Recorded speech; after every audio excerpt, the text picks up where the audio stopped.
very honored and pleased to be in Buxtehude tonight. I thought that the most appropriate section of Twilight for me to read would be a piece from the dream that I had that started my career, that made me start writing, and that brought me here tonight. So this is a little piece of my dream that was the beginning of Twilight. Edward in the sunlight was shocking. I couldn't get used to it, though I'd been staring at him all afternoon.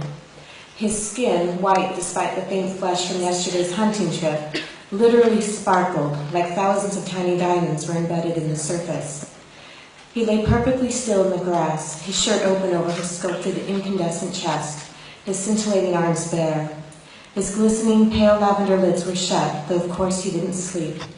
A perfect statue, carved in some unknown stone, smooth like marble, glittering like crystal.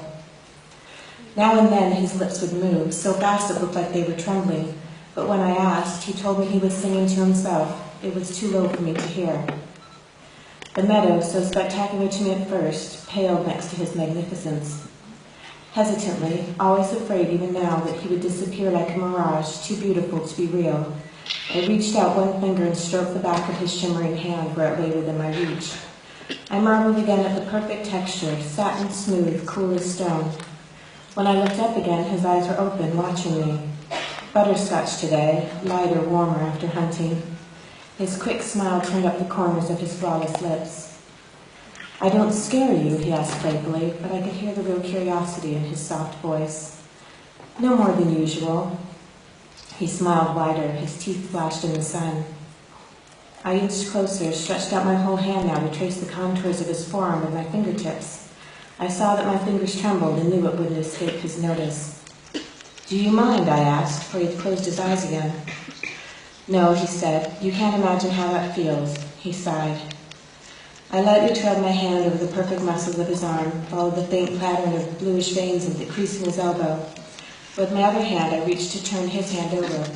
Realizing what I wished, he flipped his palm up in one of those blinding, fast, disconcerting movements of his. It startled me. My fingers froze in his arm for a brief second. "Sorry," he murmured. I looked up in time to see his golden eyes close again. "It's too easy to be myself with you." I lifted his hand, turning it this way and that as I watched the sun glitter on his palm. I held it closer to my face, trying to see the hidden facets in his skin.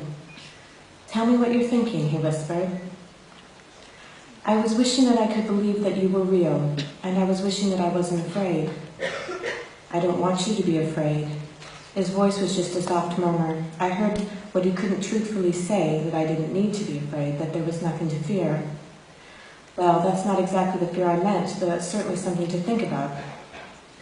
So quickly that I missed his movement, he was half sitting, propped up on his right arm, his left palm still in my hands. His angel's face was only a few inches from mine. I might have, should have, flinched away from his unexpected closeness, but I was unable to move. His golden eyes mesmerized me.